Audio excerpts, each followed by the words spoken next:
back with the LS vs Coyote engine shootout of Horsepower Wars, Part 2 with Boost.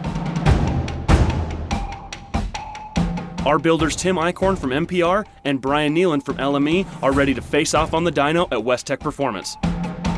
It's been impressive watching the LS and the Coyote come together on very tight budgets. With a $15,000 budget from Summit Racing, both Tim and Brian had to find ways to balance making big power and cutting corners. After months of trash talk, we can't wait to see what these modern ProCharge small blocks can do. It's do or die time for the LS and the Coyote. Let's check out the rules for the competition.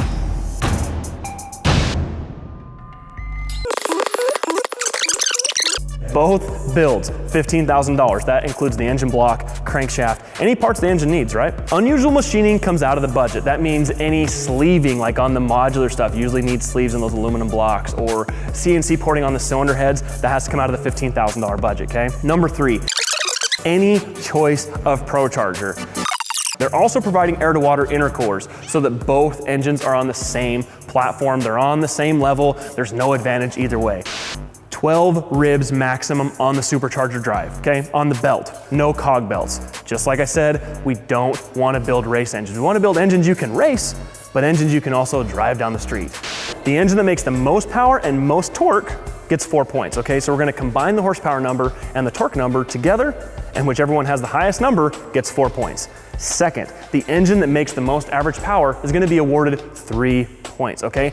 And finally, whichever engine makes the most horsepower per cubic inch wins 2 points. And that does it for the rules. For the LS, LME started with an LSX block and a forged LS7 crankshaft to make 427 cubic inches. A set of Sines connecting rods and Molly pistons completed the rotating assembly and brought the compression ratio to 11:1. Brodix BR7 cylinder heads with LME's own CNC porting, valve springs and retainer kit, a custom comp camshaft, and LME's billet intake finish off the LS engine. For the LS, ProCharger and late model engines spec'd out a ProCharger LS transplant kit with a 10-rib serpentine belt as per the rulebook. However, instead of equipping it with a street blower, LME specified a gigantic F1X supercharger, which is capable on paper of more than 1,400 horsepower and 30 plus pounds of boost. The ProCharger kit comes with the LS brackets, pulleys, head unit, race bypass valve, and pretty much everything you need to install it. Overall, the LSX build team spent $14,985 of their total $15,000 budget at summitracing.com. So I'm here at Westech. Looks like they got some engines set up, huh? Some small block Chevys, some LS stuff, SB2. This is really cool. I really like this engine here. If you don't know a lot about SB2 engines, you should look them up because they're pretty dope. A couple small block Chevys, big block Chevy, and here's a couple LSs. They look a little more budget oriented than ours. A little more of the cheap. Ooh, I like this. This is really fun. Polygraph room. Alrighty. Hey guys, so this is Eric from Westech. He's gonna be helping us out, and you're gonna be running the dyno for us, right? Correct. And give us a little bit of your background, because I really don't know a whole lot. I've been here at Westech for a little over 5 years at this point now. Basically specialized in EFI and electrical diagnosis here. Perfect. And this is Matt Bell over here. We'll talk to him a little bit. Very good tuner. Gonna make a lot of power this week. And he's gonna be the one tuning the Holley EFI. And now I want to know a little bit about what you guys expect each of the engines to make, the Coyote and the LS. And Eric, we'll start with you. Okay, all right. Well, you know, with what we've seen here, I hope to see north of 1100 on, you know, both of these guys. And Matt, what do you think? Yeah, I think with the pulley combinations and everything with the ProChargers, I think we can make north of 1200, so we'll see what happens. We're using Holley EFI to make sure we extract as much power as possible out of both the LS and the Coyote engine. For the LS, we're running a Holley Dominator ECU, a Holley Sniper 102mm throttle body, a 5-bar map sensor, 2 wideband O2 sensors, and an LSX injector harness. For the Coyote, we're using the same Holley Dominator ECU that we used on the LS. We're also running Holley's Coyote main harness, a set of Holley Smart coils, a 5-bar map sensor, and twin wideband O2 sensors.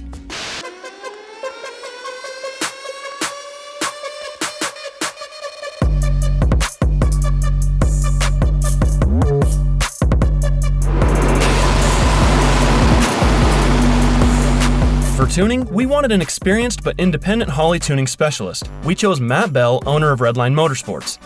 On top of being a tuning expert, Matt owns and drives a twin-turbo limited drag radial car that runs in the low 4-second range. He's also one of the leading Holley EFI dealers in the Midwest.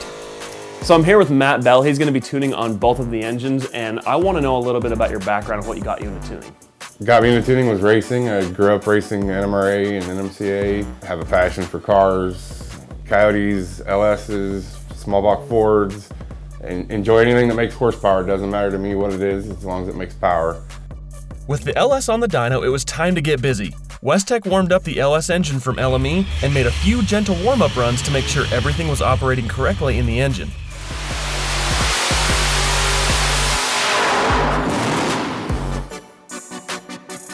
Matt Bell was building the base map in Holley EFI, and it wasn't too long before we were ready to put the hammer down.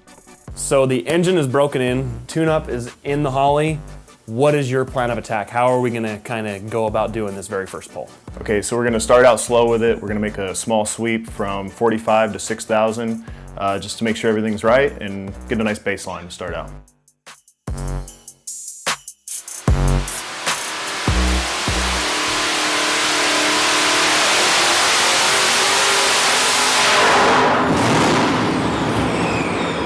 Just blown away at how much power this thing is making and the torque. How are you feeling? I mean, that's huge, that's massive. Feeling pretty good right now, and we're just gonna keep forging ahead and pour the coals to it. It looked like there was a little bit of a lull. What happened? Yeah, it looks like we had a little bit of belt slippage. How is the tune looking so far? As far as ignition and yeah, so fuel? far it looks good. We can put a little bit more timing in it, get a little bit more power out of it yet. How high did he spin the motor that time? 6,000. Well, I guess let's see if we can get the belt tightened up and make the adjustments in the tune and see if we can make it to 7 or 8.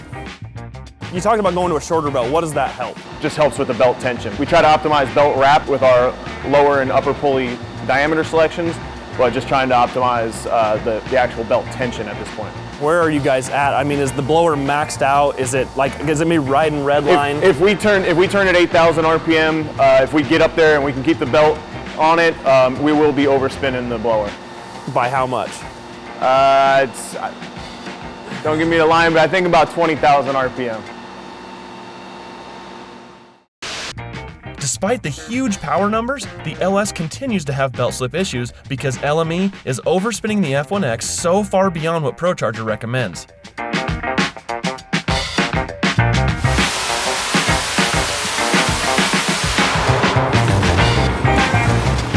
It peaked at 32 pounds at 6,500, and then it did still slip because it went to 31.5 at 67, according to mine. So Matt, I see you're adjusting some stuff after that pull. How did everything look and what are you changing? Everything looked good as far as air to fuel ratio. We're gonna add a little bit more timing, make a longer sweep.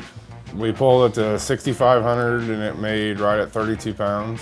And it made a big number. Made a big number, yes it did. Not a slouch. Are you seeing anything that's kind of out of whack? Any sensors that are freaking out, or is everything pretty much on? No, everything's on par, looks all good. Anxious to see what kind of big power it'll make. It smells belty. That 8 rib, hopefully you can see all the material right here. That belt is just 8 ribs. It's not enough ribs. I love ribs.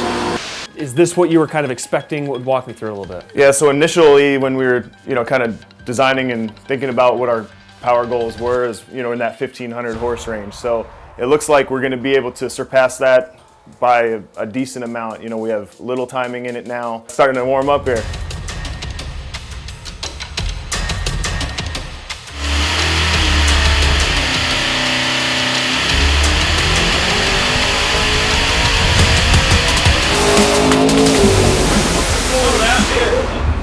That was water. Wow. Water.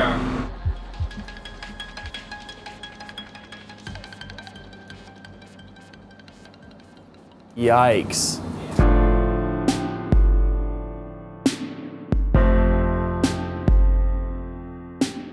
Not what we expected, but definitely a testament to the reason behind why we all use aftermarket fasters. I mean, if we had some ARP studs in this baby, I don't think this would have happened. The LS was fatally hurt on the last run. To be fair, we decided to keep numbers a secret until the Coyote dyno testing was finished. It was time to see what the Coyote could do. MPR's Coyote build utilized a factory F-150 5-liter engine. It has a factory-forged crankshaft, aftermarket dart and sleeves, and MPR's own CNC head porting program. Manley I-beam connecting rods and a set of forged Molle pistons finished the bottom end and brought the compression ratio of the Coyote to a stout 12.25 to 1. A set of custom comp camshafts, Manley valve springs and retainers, and Ferrea valves, and a Holley Sniper intake completed the top end of the engine. For the Coyote, MPR and ProCharger worked together to match the right supercharger with the engine. The Coyote's high RPM power and small cubic inch displacement made the F1A94 a perfect match. The F1A94 supercharger is rated conservatively at 1200 horsepower, and we all anticipate seeing bigger numbers than that once the engine is tuned and the pulleys start to get swapped. With a dedicated 8-rib drive system, an ATI race damper on the front, and a big red race valve, Tim's goal of making 30 pounds of boost shouldn't be an issue. The Coyote engine consumed $14,668 of their $15,000 budget.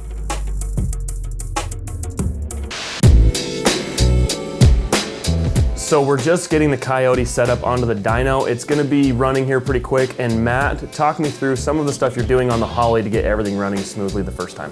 So we need to get the proper map sensor setups, the coolant temp sensor, go into the injector setup to set up the Deechworks injector so that we have the proper off time. Once we get all that set up, get a base fuel map, some timing map in there, we're ready to fire it up and make a hit.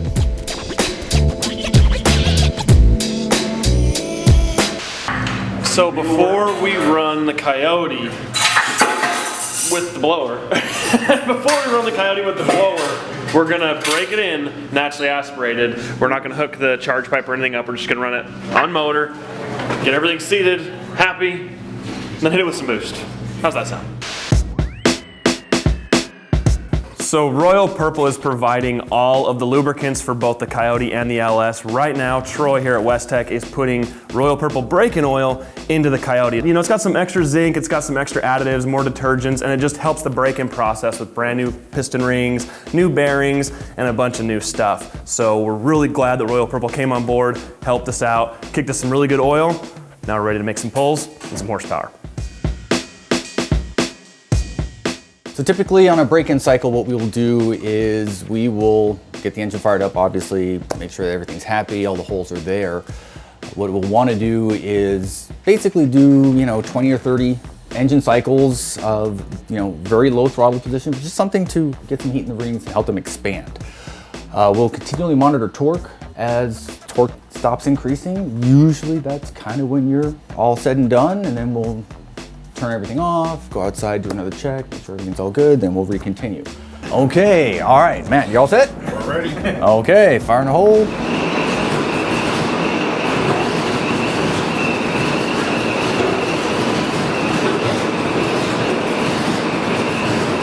Fuel pressure is staying, oil pressure is staying.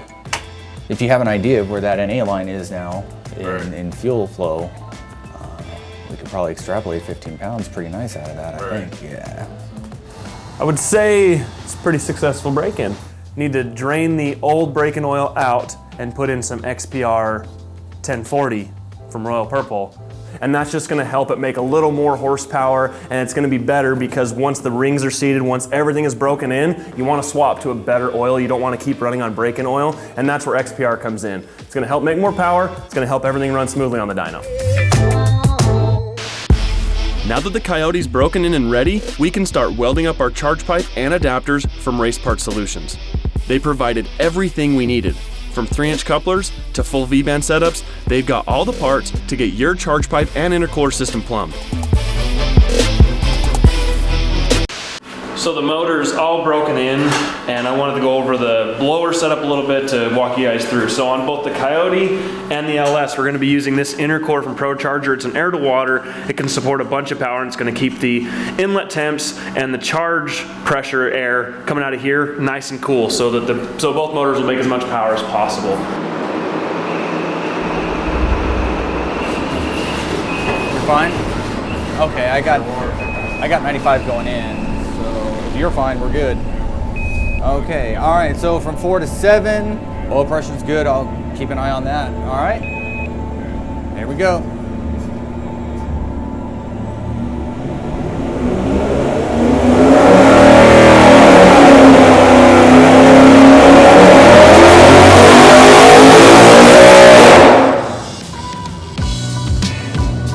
I saw Goodyear fuels. I don't know about that belt though. I was watching that out of the corner of my eye. Yeah.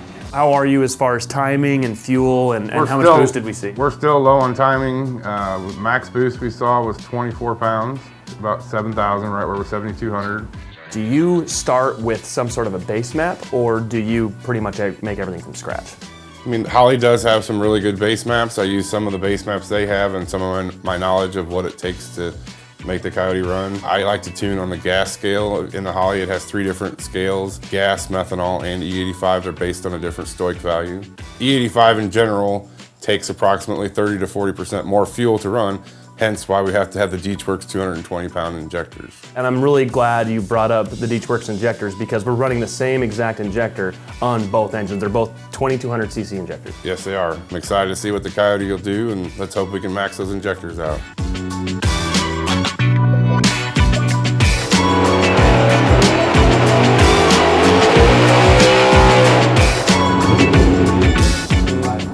Okay. Whew. That's a good number. And it's still going up. Feelings within 1% now. Still a little, I mean, I'm targeting pretty fat, 11.4, 4.11.5. Yeah, so right in there. Yeah, we're right in there. We're right in there.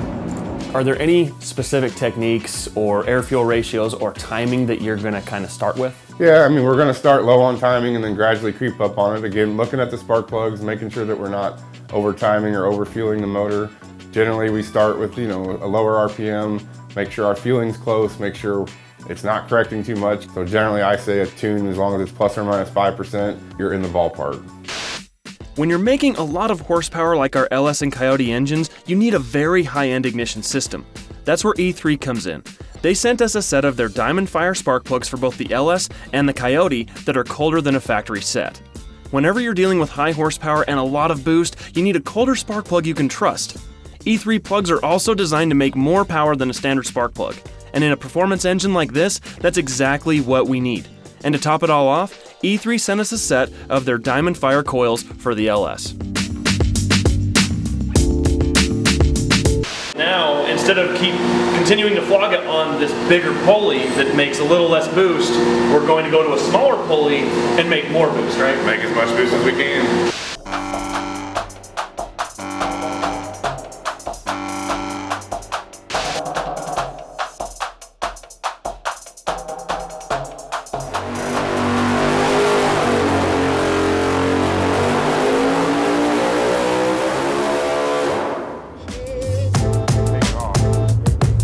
That motor is just singing up there. All right, so the situation after the 3rd power pull, the Coyote was looking very promising, but then we finally had the dreaded belt slip issue. With the pulley swap, we may need to swap the belt because it may be just a little too long. I mean, Matt, what do you think? I agree, yeah, we're getting some belt slip above 7,500 at 6,500 though. We were making 2 more pounds of boost, which is what was helping it pick up the power, and I think it'll make big power with this pulley combination if we can get it all to hold together. We're asking a lot of a serpentine drive kit, and now they're swapping the belt, as you can see, try and get a little more wrap on that upper supercharger pulley, keep the belt gripped tight.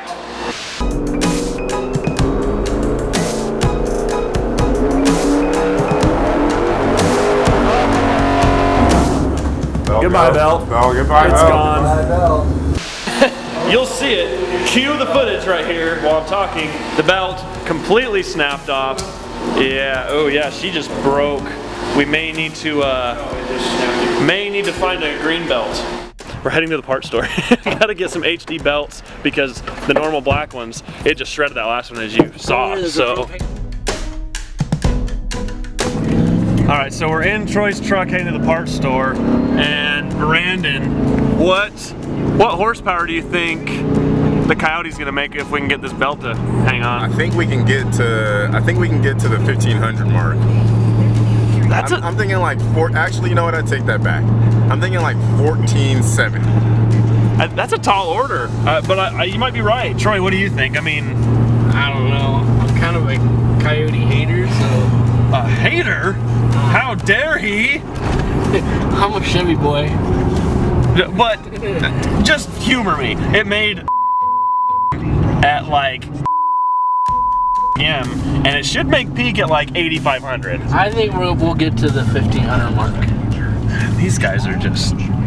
So it's not Summit, but it's because it's emergency. We need it now. And Summit will overnight ship you parts, but we need it now. Overnight is not gonna cut it. We want power.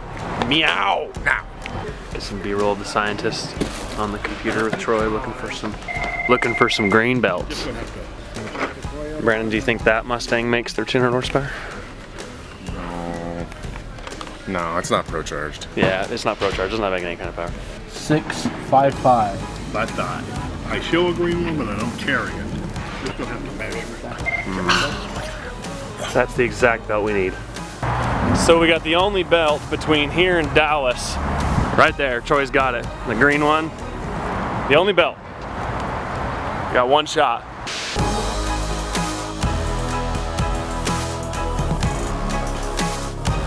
Decided to swap pulleys back to the 4.5 from the 4.38. 4.38 did make more boost, but because of the belt issues, we wanted to go back, give it more wrap, give it a bigger pulley, and be able to pull it all the way to 9,000 RPM.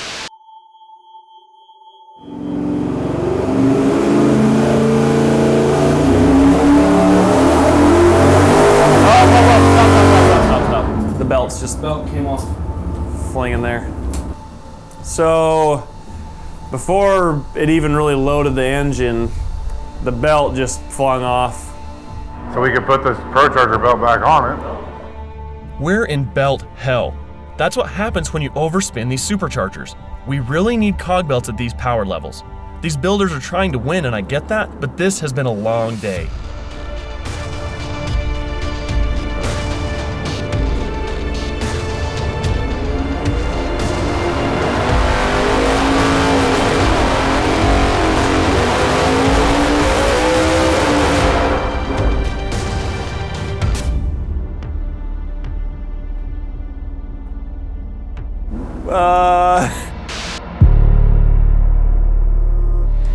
That's it. That's a wrap. Coyote busted a timing chain and broke rockers and possibly damaged other internal components. After inspecting the Coyote, it was pretty clear that it was done for the week. It needed to be fixed, and it wasn't going to happen on the dyno. That sealed the deal, and the rules were clear. It was time to figure out who won. Now we gotta crunch some numbers and see which engine came out on top. The engine that made the most peak horsepower and torque is gonna get 4 points. The setup with the most average power is gonna get 3 points, and the most horsepower per cubic inch is going to be awarded 2 points. The LS made a peak horsepower number of 1,784 and a peak torque number of 1,422. Those two numbers combined together make a total score of 3,207 overall peak torque and horsepower. The Coyote's peak horsepower number is 1,307 and their peak torque number is 903. Combined together, it makes 2,210. So we have to award 4 points to the LS. The LS also made the most average power, with a final number of 1,463 average horsepower from the LS and 957 average horsepower from the Coyote. That brings the points total up to 7 for LME. The Coyote made 4.3 horsepower per cubic inch, and the LS only made 4.17 horsepower per cubic inch. That means MPR gets the last 2 points of the competition, but it wasn't enough to hold off the huge numbers laid down by the LS. Thanks to the larger displacement of the LS engine and the bigger supercharger it afforded, the LS is the official boost winner of the LS vs Coyote engine shootout 2. LME and MPR pushed these engines to their absolute limit. The budgets were brutally tight. Each team had to skimp on their Summit dollars to make it work. Both engines made more power than the superchargers were rated for, and they did it on a limited budget. If those numbers don't show the quality of the builds and the efficiency of the superchargers, I don't know what does.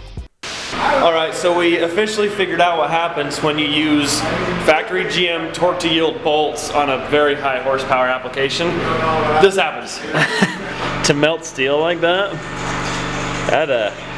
that's pretty impressive actually. That's a lot of layers of steel that are just gone. The head dowel's kind of, oh, I guess it's a little loose in there.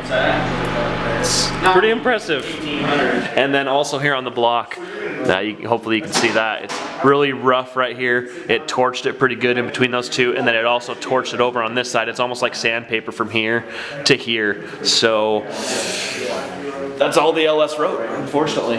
It's kind of sad, but it is what it is.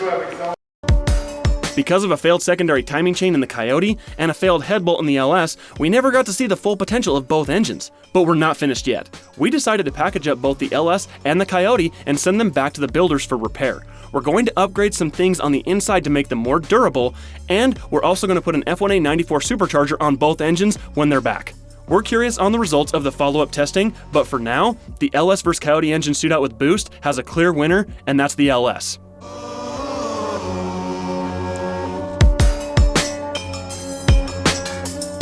The fact that you made that much power and it lasted that many pulls at a ton of power, factory lifters, factory rockers, factory head bolts, and literally just upgrade to ARP head studs, where's the limit? Exactly. So I think maybe we'll see you next time. I hope so, because that was a bunch of power, and I would love to see anything past 1800 with just a stud upgrade. I know, it's like making me think that 2000 is possible. See you later, fellas. You know where to send that trophy. Horsepower Wars, we're out.